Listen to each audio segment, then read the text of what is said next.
Sure. Good morning. Today's topic is polymerization. The process of polymer formation is called polymerization.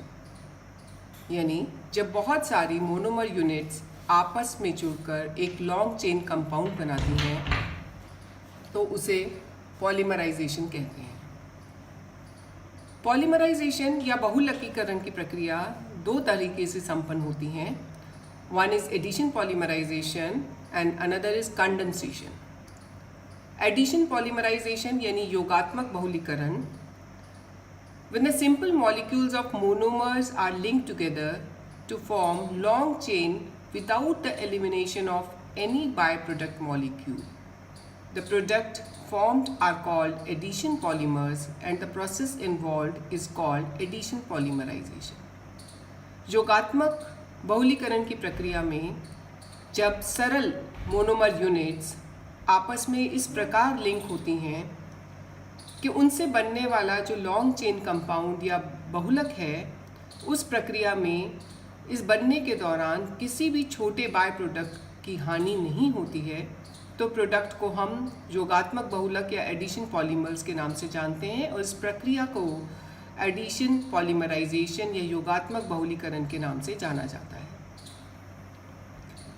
क्योंकि इस पूरी प्रक्रिया के दौरान किसी भी तरह के छोटे मॉलिक्यूल की हानि नहीं होती, ह्रास नहीं होता, तो बनने वाले बहुलक का अणुभार मोनोमर यूनिट के अणुभार का सिंपल मल्टीपल होता है। इसको हम निम्न एग्जाम्पल्स के द्वारा समझा सकते हैं। जब polythene CH2 double bond CH2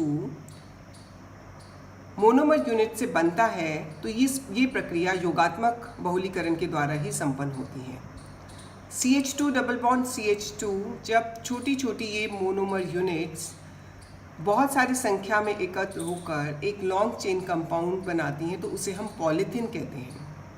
और ये सिंपल प्रोसेस है जिसमें आने वाला मोनोमर यूनिट पहले उपस्थित मोनोमर यूनिट के साथ में जुड़ता चला जाता है और एक लॉन्ग चेन कंपाउंड पॉलीथिन का निर्माण करता है और इस दौरान किसी भी छोटे अणु का ह्रास नहीं होता है। विनाइल क्लोराइड की अगर हम बात करें तो विनाइल क्लोराइड के दो या दो से अधिक अणु CH2 CHCl जब आपस में जुड़कर बहुलीकरण की प्रक्रिया के द्वारा पॉलीविनाइल क्लोराइड बनाते हैं PVC, तो वह भी एक सिंपल एडिशन बहुलीकरण की प्रक्रिया है।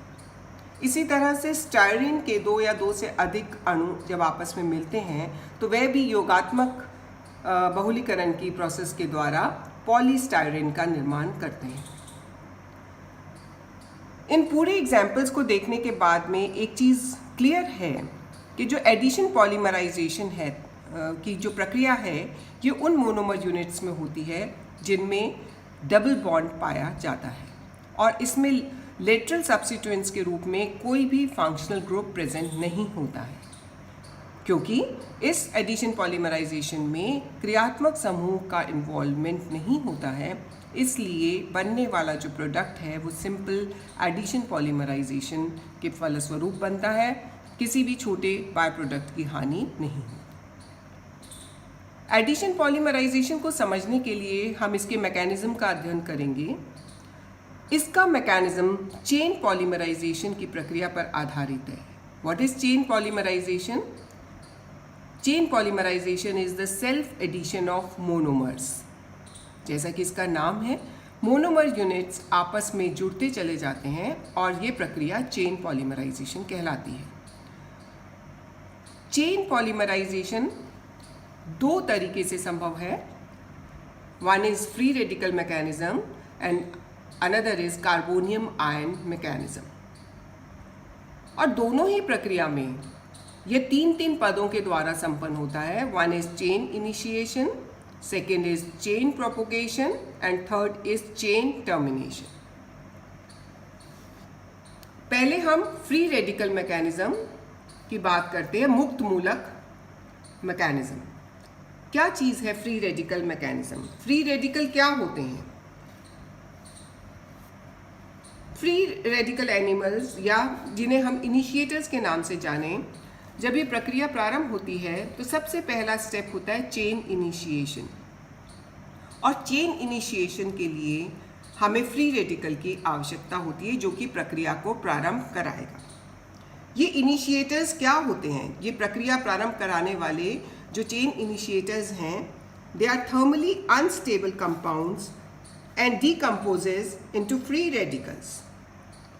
ये बहुत जल्दी अधिक ताप में, अधिक प्रकाश की उपस्थिति में मुक्त मूलकों में टूट जाते हैं, और ये मुक्त मूलक जिनके पास में अनपेयर्ड इलेक्ट्रॉन होता है, ये बहुत अधिक हाईली रिएक्टिव होते हैं, इसीलिए ये चेन इनिशिएटर का काम करते हैं।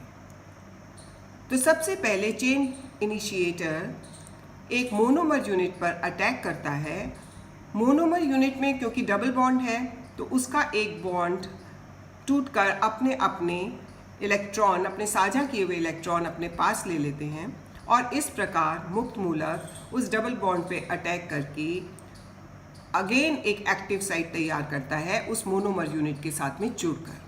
तो यह प्रक्रिया कहलाती है चेन इनिशिएशन, और अब इस प्रक्रिया के द्वारा पॉलीमराइजेशन का प्रोसेस प्रारंभ हो जाता है। सेकेंड स्टेप है चेन प्रोपोगेशन। चेन प्रोपोगेशन में ये फ्री रेडिकल जो कि चेन इनिशिएटर से बना था, वो एक दूसरी मोनोमर यूनिट पर अटैक करता है, और अगेन उसी प्रोसेस के द्वारा वह मोनोमर यूनिट इस चेन इनिशिएटर के साथ में मिलके एक नई एक्टिव साइट का निर्माण करती है, और यह एक्टिव साइट अगेन दूसरे मोनोमर यूनिट पर अटैक करके एक नई एक्टिव साइट का निर्माण करती है, और ये प्रक्रिया अनवरत चलती रहती है और चेन प्रोपोगेशन होता रहता है और एक लॉन्ग चेन कंपाउंड की रचना होने लगती है। अब ये प्रक्रिया तभी रुकेगी जब हम तीसरे स्टेप में चेन टर्मिनेशन में जाएंगे। चेन टर्मिनेशन यानी चेन का टूटना, और वो कैसे टूटेगा? या तो दो फ्री रेडिकल्स आपस में जुड़ जाएं, या किसी तरह से एक मोनोमर में से हाइड्रोजन एटम का लॉस हो जाए। तो चेन टर्मिनेशन का प्रोसेस किसी भी इन प्रक्रिया के द्वारा संभव हो जाता है, और इस मैकेनिज्म के द्वारा एक long chain high molecular weight addition polymer हमें प्राप्त होता है। तो हमने देखा इस पूरे प्रोसेस के दौरान हमारा किसी भी छोटे यूनिट का कोई ह्रास नहीं हुआ, छोटा मॉलिक्यूल टूटकर इससे अलग नहीं गया, इसलिए इससे बनने वाले बहुलक का अणुभार सिंपल, जो हमारा मोनोमर यूनिट है उसके अणुभार का सिंपल मल्टीपल होता है। अब हम दूसरे मैकेनिज्म की बात करें, carbonium ion mechanism. Carbonium ion mechanism का इनिशिएशन एक लुईस एसिड के द्वारा संभव होता है, लाइक AlCl3 और VF3। ये भी उसी तरह से तीन प्रोसेस के द्वारा चेन इनिशिएशन, चेन प्रोपोगेशन और चेन टर्मिनेशन के द्वारा संभव होता है। चेन इनिशिएशन में लुईस एसिड के द्वारा H आयन जब डबल बॉन्ड पर अटैक करता है तो एक कार्बोनियम आयन का निर्माण होता है। ये carbonium ion again chain propagation के प्रोसेस के द्वारा दूसरे मोनोमर यूनिट पे अटैक करके एक तीसरे कार्बोनियम आयन का निर्माण करता है, और यह प्रक्रिया अनवरत रूप से चलती रहती है जब तक कि चेन टर्मिनेशन नहीं हो जाता। चेन टर्मिनेशन के समय H आयन जो कि प्रारंभ में कार्बोनियम आयन बनाने के समय जोड़ा गया था, वहाँ से उसका एलिमिनेशन हो जाता है और एक लॉन्ग चेन कंपाउंड हमें प्राप्त होता है जिसे हम एडिशन पॉलीमर के नाम से जानते हैं। तो इस प्रकार इस चेन पॉलीमराइजेशन के द्वारा लॉन्ग चेन कंपाउंड हमें प्राप्त होता चला जाता है। अब पिछले लेक्चर में हमने इनकी संरचना के बारे में देखा था कि किस तरह से जो लॉन्ग चेन कंपाउंड हैं ये लीनियर, ब्रांच्ड और 3 डायमेंशनल स्ट्रक्चर्स बनाते हैं। एक्चुअली जब हम इस प्रोसेस को अध्ययन करते हैं तो हम देखते हैं कि मोनोमर्स की फंक्शनैलिटी के आधार पर हमें लीनियर, ब्रांच्ड या 3 डायमेंशनल क्रॉस लिंक्ड पॉलीमर प्राप्त होते हैं। अगर ये बाय फंक्शनल है, अगर मोनोमर यूनिट्स बाय फंक्शनल हैं, डबल बॉन्ड है, तो इनमें सिंपल एडिशन होकर 2 more molecules will give linear polymer। लेकिन अगर ये ट्राई फंक्शनल हैं तो इनमें एक्टिव साइट्स 3 तरह से बन सकती हैं और एक क्रॉस लिंक्ड पॉलीमर का निर्माण होता है। तो इस प्रकार एक मोनोमर यूनिट की फंक्शनैलिटी डिसाइड करती है कि बनने वाला पॉलीमर लीनियर होगा, ब्रांच्ड होगा या क्रॉस लिंक्ड पॉलीमर होगा। तो ये जो मैकेनिज्म है, प्रोसेस ऑफ पॉलीमराइजेशन है, ये पॉलीमर की गुणवत्ता निर्धारित करता है, उसकी प्रॉपर्टीज़ निर्धारित करता है, उसकी स्ट्रक्चर निर्धारित करता है। इसके बारे में हम नेक्स्ट लेक्चर में अध्ययन करेंगे। Thank you.